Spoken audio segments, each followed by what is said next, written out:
cette question des camps, la question algérienne, je suis tombé dedans malgré moi. Il y a 48 ans, j'étais dans le premier camp de regroupement. J'aurais dû savoir ce que c'était. Ce serait trop long à vous expliquer pourquoi n'avoir pas été plus vif dans l'analyse et d'abord l'observation, alors que j'avais au préalable refusé de faire les horaires d'être officier. N'empêche que j'ai été affecté à l'état-major de Force Nationale, aujourd'hui l'Arba Natiraten, d'abord aux chiffres, ensuite à la gestion des dossiers des centres de transit. Mais j'étais dans les centres de transit, ce n'était pas des camps de regroupement, parce que dans les définitions, encore aujourd'hui, on mélange un peu n'importe quoi. Je suis tombé donc il y a 48 ans pour la première fois dans le GMC où je me trouvais devant un camp. J'ai demandé, c'était un camp de regroupement. Je voudrais choquer personne, mais spontanément. J'avais les œuvres de Camus avec moi, ce qui était publié tout au moins. Et devant ce camp, malgré moi, est revenue cette phrase de Camus s'adressant à ce Français qui hésitait en 1944 entre la collaboration et la résistance. Vous hésitez, mais dites-vous bien, mon ami, qu'on ne peut pas être du côté des camps de concentration. Certes, je sais depuis que les camps de regroupement de la guerre d'Algérie ne sont pas assimilables aux camps de concentration nazis. N'empêche que c'était des camps de concentration de population, forcés. Là aussi, le débat est ouvert. Il y a 40 ans, à 2 jours près, je soutenais une thèse à 800 mètres d'ici. Je soutenais ma thèse sur les camps de regroupement de la guerre d'Algérie. Pas question d'appeler les choses par leur nom. Et c'était une thèse, la première évidemment sur la question, qui n'a jamais bien intéressé les Français ni les historiens. Donc, périphrase, les centres de regroupement de la décolonisation en Algérie. C'étaient les fameux camps dans une salle des actes, pour ceux qui connaissent Lyon, particulièrement houleuse cet après-midi-là. Depuis, je l'ai fermé. C'est la première fois que je m'exprime en public sur cette question. Je n'ai pas échappé à la loi du silence que j'ai trouvé évacuée un peu légèrement ce matin dans une intervention. La loi du silence, elle était là, elle est toujours là. On peut discuter. Et il y a eu certes la publication du livre qui a failli être interdit à un moment. C'est l'appui de Jacques Berg, Germaine Tillon qui l'a préfacé, Pierre Nabil qui l'a fait financer par le CNRS, etc., qui ont permis sa publication. Il est toujours, à ma connaissance, interdit en Algérie, où je l'ai été moi-même jusqu'à Pâques 1978. La question qui se pose, c'est celle des sources. Je n'ai pas le temps de l'aborder, mais je vois que c'est une grave question depuis hier en ce colloque. Il a apparu plusieurs fois, on a continué ce matin, il y a cet article du Progrès, mais les gens ici ne savent pas ce qu'est le Progrès, ils ont jugé cet article calamiteux. Qu'est-ce que vous voulez? C'est la presse de province. Et il a circulé entre nous. Ceux qui l'ont lu, il paraît qu'il y aura des photocopies pour chacun. Vous avez pu remarquer qu'il y avait quelques précisions sur la question des sources. Donc, à nouveau, rappelé juste avant le repas de midi. La question est tellement d'actualité dans ce colloque que je vais quand même en dire 2 mots. Il faut quand même que je parle des camps. Pour moi, c'est une véritable montagne. Je ne sais pas par où l'aborder, puisque j'ai été un acteur extrêmement modeste, mais acteur quand même et malgré moi, durant la guerre d'Algérie, et ensuite chercheur volontaire. Je suis reparti pour réparer, pour alphabétiser. Et c'est grâce, en particulier à des pères blancs, que j'ai décidé de me consacrer au camp de regroupement.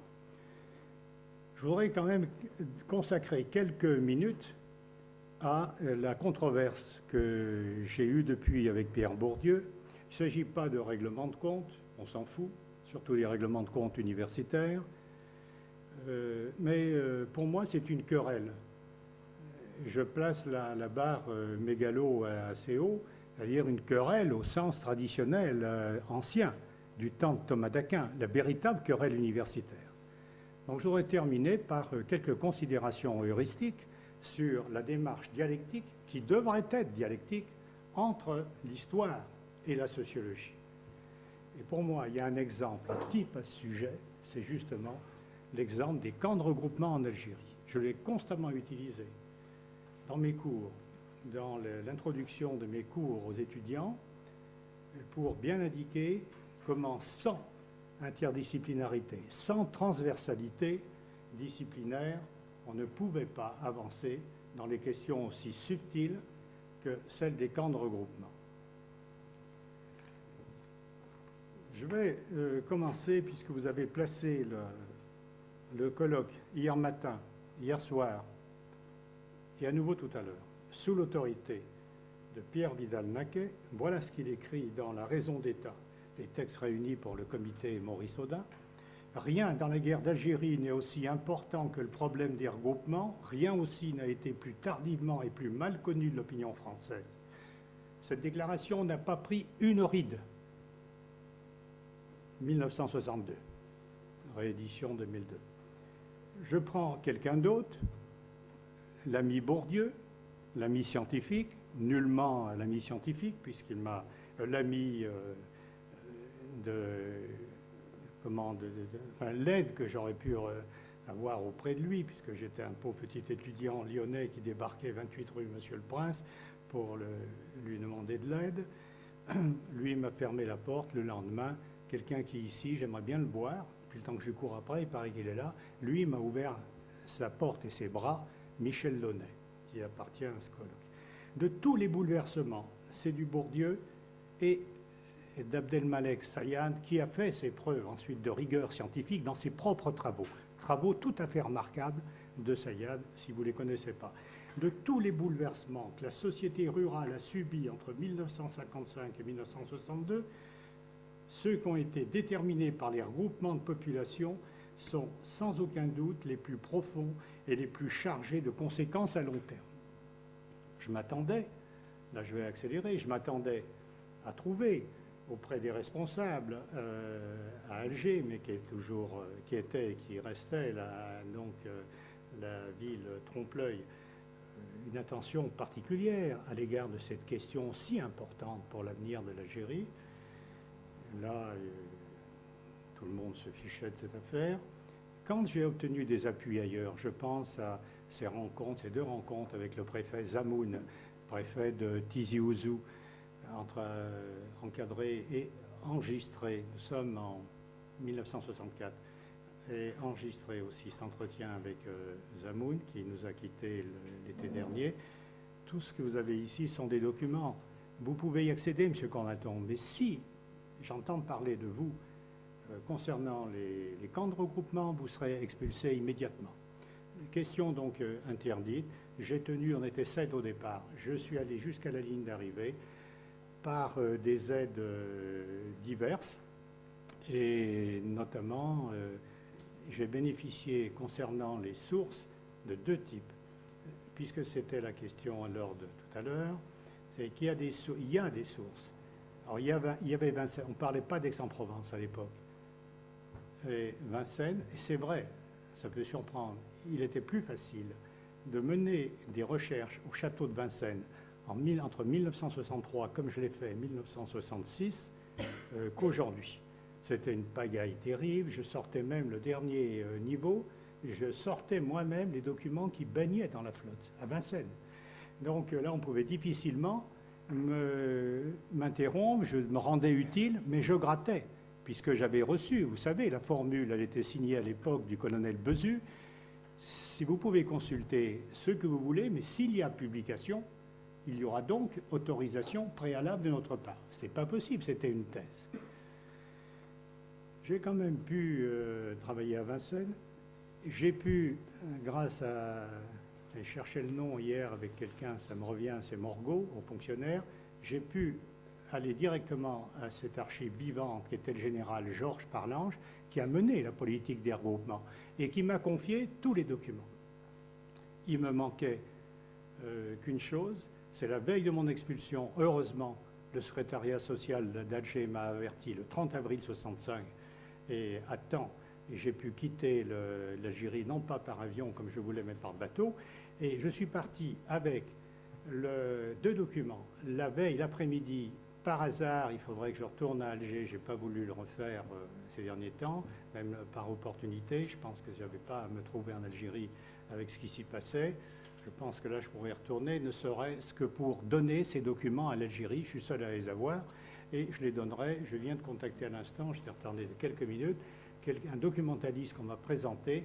Bon, il fallait que je vienne là et c'est à lui que je remettrai ces documents. Assez uniques puisque ce sont des documents machine, voyez-vous, sur pelure, annotés même par Jacques Soustel. Alors, deux types de documents. Les documents de Parlange, c'est la politique de 59 à... y compris, il anticipe les dégroupements.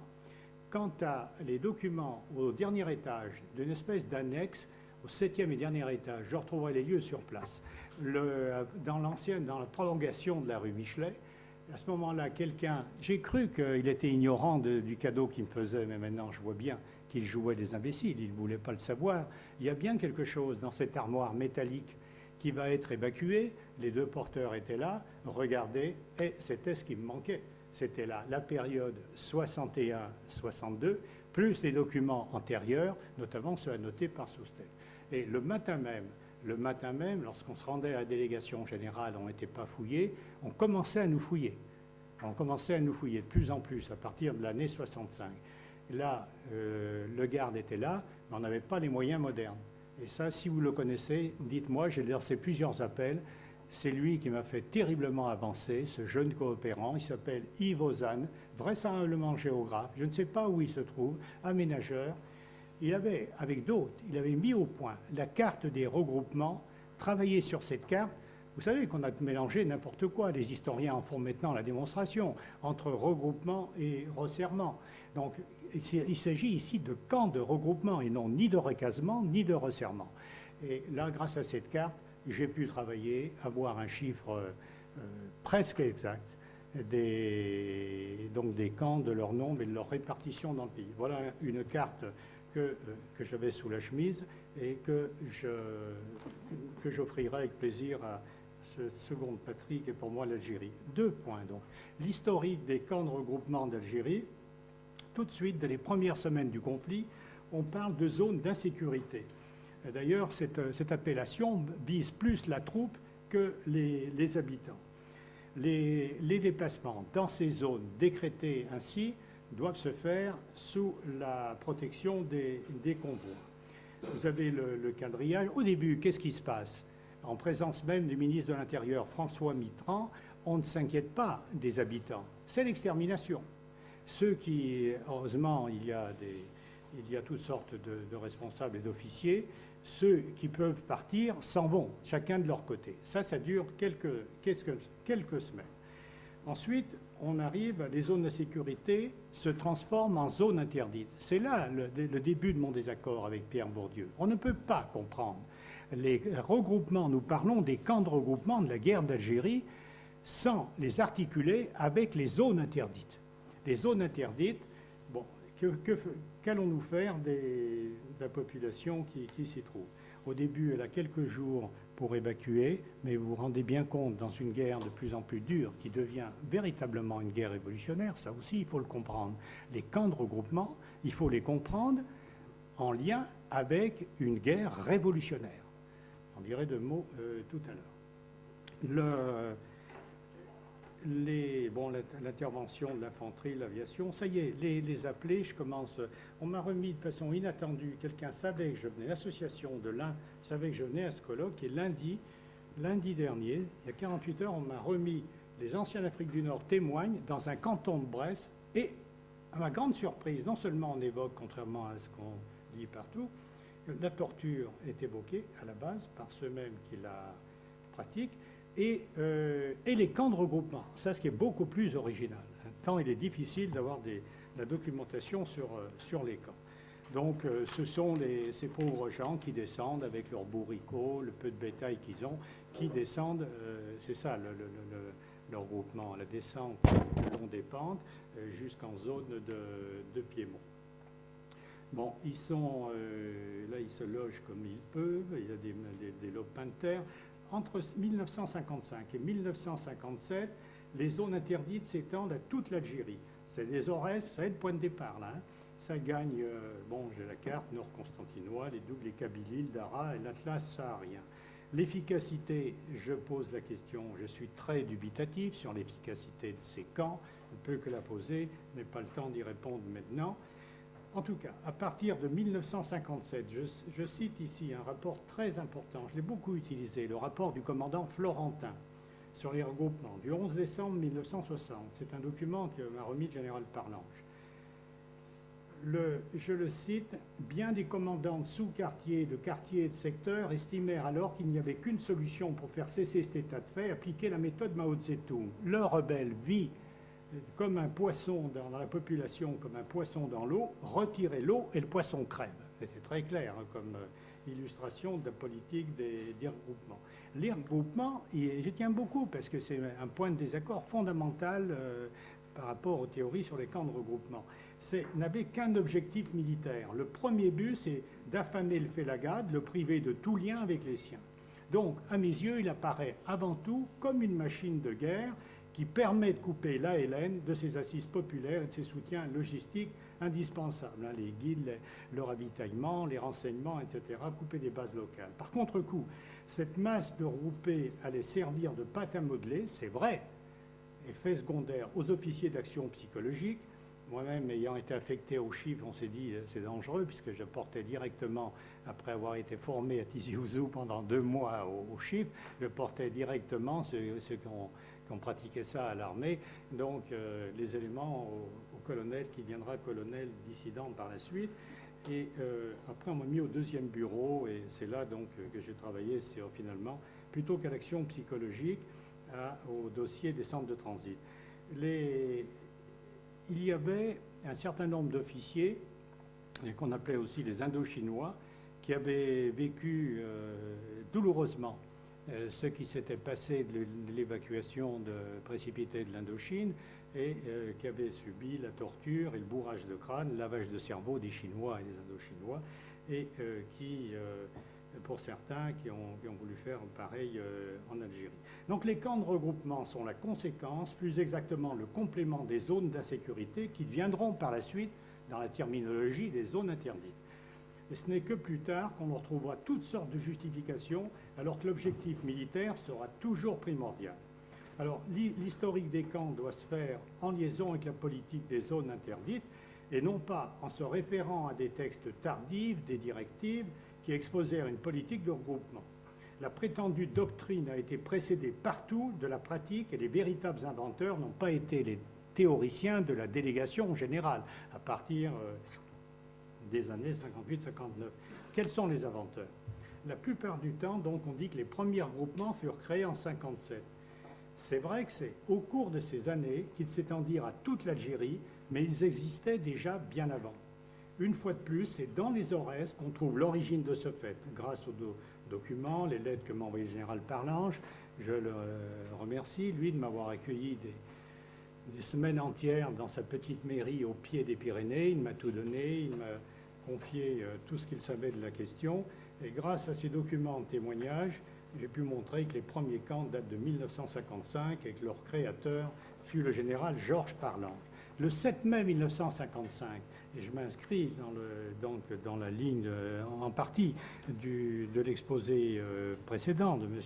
Comor sur la détermination des pouvoirs militaires, pouvoirs politiques. Le général Parlange est nommé commandant civil et militaire des Aurès Nemencha, qui est le foyer de la rébellion, n'est-ce pas? Alors c'est un vieux Marocain, formé à l'école de Lyotet, connu pour son courage et sa franchise. Il parle arabe, il parle plusieurs dialectes indigènes, il bénéficie d'une grande autorité parmi ses pairs. Alors d'après l'instruction ministérielle qui est signée du président du Conseil, Edgar Faure, du ministre de l'Intérieur, Bourges Monory, et du général Koenig, on retrouve les partenaires de tout à l'heure, il dispose de pouvoirs exceptionnels. Lorsqu'il arrive à Batna, la politique des zones interdites est pratiquée depuis plusieurs mois. Les légionnaires, les parachutistes ne se soucie pas du tout des survivants, donc, qui survivent dans des périmètres délimités par des fils de fer barbelés. C'est les appels du Secours catholique. Si vous avez en tête, Monseigneur Rodin, ce sont les appels de la CIMAD.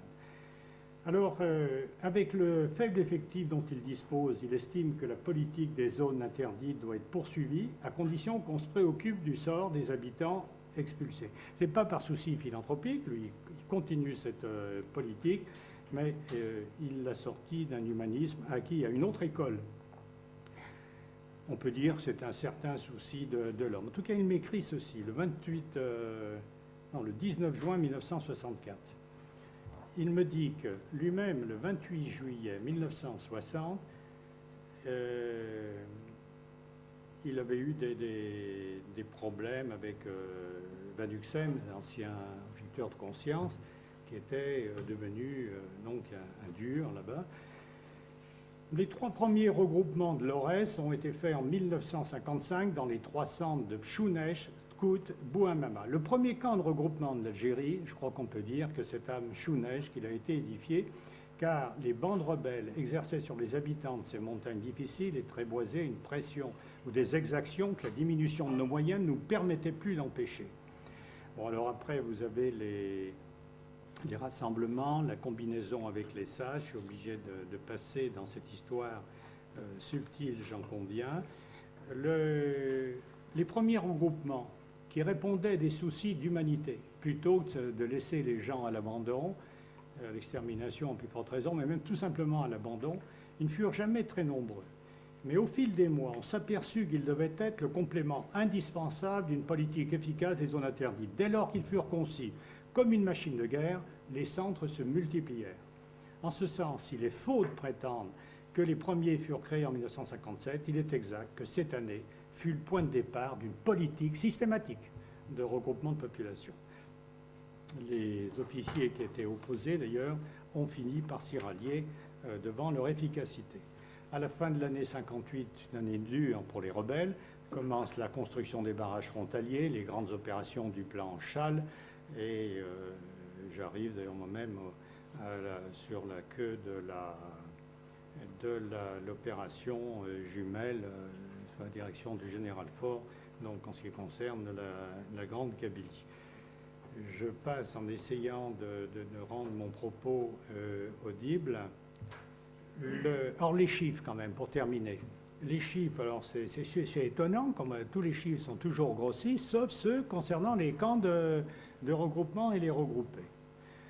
La source de terrain, j'ai procédé, pour ceux sans faire un cours de statistique, j'ai combiné échantillons raisonnés sociaux, politiques et historiques, et échantillons aléatoires pour les regrouper.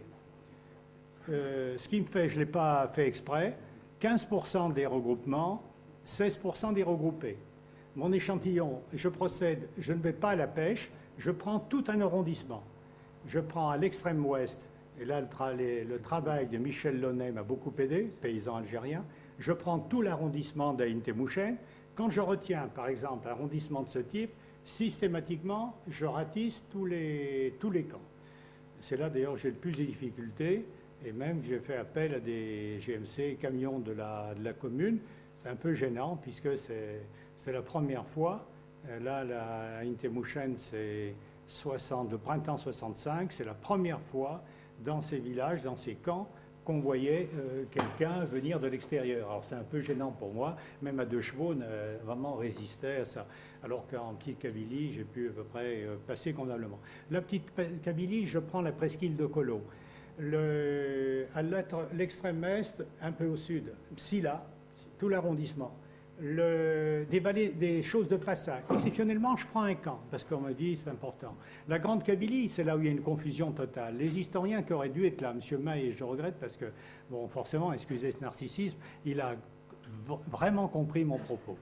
Et là, et à très juste titre, il démolit un certain nombre de thèses sur les camps, parce qu'effectivement, et ça continue, des thèses assez récentes, comme il nous indique des thèses récentes, où on continue à mélanger regroupement et resserrement et recasement. Je ne fais pas le temps de ces kiff-kiff. Hein. Resserrement, recasement, il y a des subtilités, mais je trouve que ça n'avance pas la question. Et je donnerai des chiffres séparés, regroupés et resserrés. Il est symptomatique que, par exemple, Bourdieu, incontestablement, a été dans les camps de regroupement qu'il évoque dans le bouquin Le Déracinement. Il y était, et comment je le vois? Quelle était la meilleure source qui pulvérisait toutes les autres, à une unité près? Les vieillards qui étaient là, ils ont été plus ménagés par l'armée française. Il y avait une certaine considération, ils sont nombreux, je les ai retrouvés, mais par centaines, ces vieillards, parce que j'ai fait 400 centres, et qui tenaient sur leur cahier d'écolier. C'est la chance, c'est pas toujours pareil, hein, à une unité près. Or, en Petite Kabylie, Bourdieu, il savait très bien, il était accompagné, je pense que c'était Sayad, mais j'en suis pas sûr, je ne suis pas sûr du tout. En tout cas, je viens d'apprendre tout à l'heure par quelqu'un que, je vais continuer la discussion tout à l'heure, qu'il arrivait avec les véhicules militaires. Alors ça, évidemment, ça a pu poser des problèmes. Et maintenant, je comprends mieux pourquoi il y avait les vieillards m'en parlaient en ces termes. J'ignorais cet aspect-là. Alors que dans la vallée de l'Ouedger, qui rejoint la Mitidja et l'Ouarsenis, là, manifestement, il a travaillé de manière indirecte. Là aussi, j'ai eu un début d'explication, parce qu'aucun ne se souvenait d'avoir vu, je ne sais plus comment ils nous appelaient, les Toubabous, on dit autrement là-bas, j'ai oublié le nom, les Franzaouis, je ne sais pas quoi, mais ils ne l'avaient pas vu. Donc il semble qu'il y ait eu, à l'époque, c'est difficile de faire autrement. Attention, Bourdieu terminait en quelque sorte son service militaire. Voilà. Donc là, les chiffres, et puis les 5 dernières minutes pour mon désaccord qui, je crois, dépasse de beaucoup la question des camps de regroupement. Les chiffres, il y en a un qui les donne, c'est le président Ben Reda dans son bouquin Les accords d'Évian, 2 500 000. Ce sont les chiffres donnés par une autorité à mes yeux, c'est le secrétariat social d'Alger, animé par le tandem du laïc Paul Pépin et du jésuite Henri Sanson. Ça, c'est du travail. Pour ma part, je suis resté en dessous. Je crois que c'est plutôt eux qui ont raison. 2 350 000 regroupés. Ici, il faut compter... on estime en règle générale qu'à 2 regroupés correspond un recasé ou un resserré. Ça fait 1 175 000. Au total, ça vous fait 3 525 000 personnes qui ont quitté leur domicile. Vous y ajoutez ceux qui sont dans les prisons, dans les centres spéciaux, il y en a 2 en France, ceux qui sont en Afrique, en Algérie, vous y ajoutez les assignés à résidence, vous arrivez bel et bien à 40% de la population algérienne qui se trouve dans des camps. Ouais, pour conclure, Président, on a comparé les camps de regroupement à n'importe quoi. Alors on me disait, mais même dans mon jury de thèse, les déportations, exode de la Seconde Guerre mondiale, les camps de réfugiés, qu'est-ce que vous en faites? Les Palestiniens, de l'ouvrier, c'est la réédition du village, du château fort. Dans le rapport Rocard, c'est vrai que ça m'a irrité, mais j'aurais dû être plus historien. Au départ, je ne suis pas historien, je vais faire une thèse de psychologie sociale et sociologie. Et là, c'est que j'ai vu, mais il y avait priorité, c'est qu'il n'y avait personne sur le terrain. Les jeunes Algériens, ils avaient autre chose à faire, ils étaient aux manettes. Ces gens-là, ils n'étaient pas en train de faire des thèses. Donc il y avait urgence, et à ce moment-là, j'ai fait passer l'histoire immédiatement, en première ligne. Et puis, j'ai quand même fait un peu de sociologie, j'ai sauvé les meubles en sociologie et psychosociale. Mais ce qui m'a passionné, c'est ce travail d'historien. C'est pourquoi j'aurais dû être peut-être plus attentif à la nouveauté que représentait le fameux rapport Rocard, mais c'est vrai que j'ai été agacé par sa distinction, mais comment pouvait-il faire autrement, ce jeune homme de l'époque, en distinguant volontaires, les regroupements qui étaient volontaires et puis ceux qui étaient obligés, quoi. Alors, Sylvie Thénault, en termes très adroits, parce que c'est dans le rapport sur les camps de regroupement et autres textes sur la guerre d'Algérie, qui est sorti au 1001 nuits en 2003, qui est un hommage à Michel Rocard, et c'est de façon très diplomatique. C'est dommage que je ne la connais pas, je ne l'ai pas vu, je l'ai lu souvent, de manière très diplomatique, mais très juste. Elle dit que cette distinction n'a aucune valeur, elle en propose d'autres, une autre avec laquelle je suis complètement d'accord.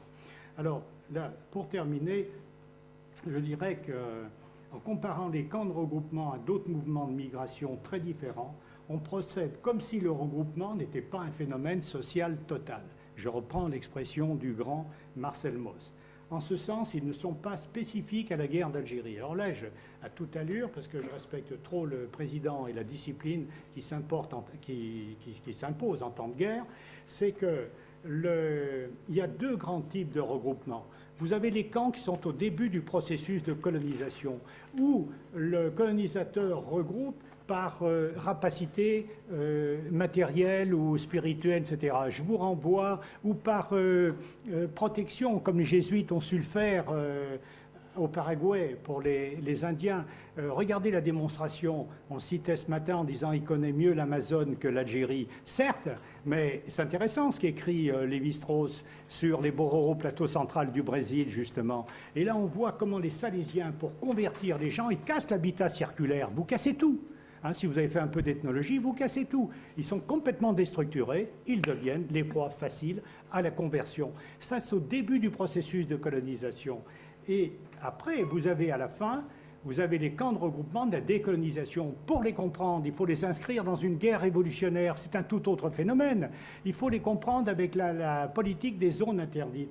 En conséquence, lorsque, et ça c'est vraiment, j'arrive à la fin, je vois que c'est les dernières lignes, Président, à cause, semble-t-il, de la disposition identique en damier, on n'a plus vu les différences. Ainsi, Pierre Bourdieu, ce qui frappe en effet, c'est que placé à un siècle d'intervalle devant des situations identiques, les fonctionnaires chargés de l'application du senatus consulte et les officiers responsables des regroupements recourent à des mesures semblables. Ou encore, les constances et les retours de la politique coloniale n'ont rien qui puisse surprendre, une situation demeurée identique, secrète les mêmes méthodes, quelques différences superficielles mises à part à un siècle d'intervalle.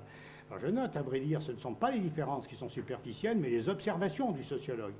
Une forme identique n'a pas toujours la même signification à deux moments de l'histoire. Les préoccupations de l'officier de la guerre d'Algérie ne sont plus celles de l'officier des bureaux arabes. En ce sens, le général Parlange fait figure d'anachronisme. Il n'y a point situation identique, mais deux situations. Je répète, l'une au début, l'autre à la fin du processus de colonisation.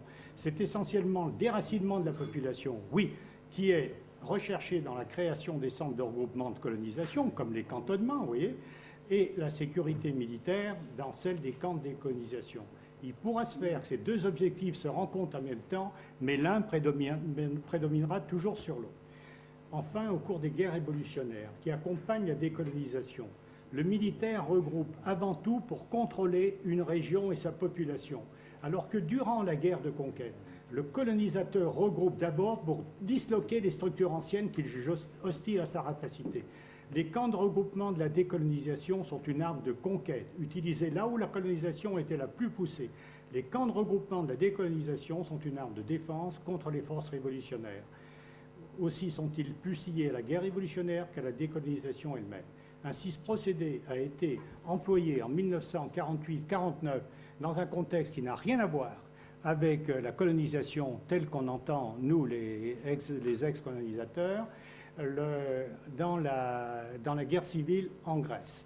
L'armée hellène a regroupé la population et à partir du moment où en face, je ne sais pas comment les appeler, les partisans, sont tombés ont délaissé la tactique révolutionnaire pour s'adapter à la guerre classique, à ce moment-là, avec un certain appui de la population, il est vrai, la partie était perdue. Ce n'est pas le cas en Algérie, où ce matin ça a été évoqué, c'est vraiment fini, Président, ce coup-ci, c'est le Cambodge. Très intéressant le Cambodge, sous l'autorité du prince Sihanouk.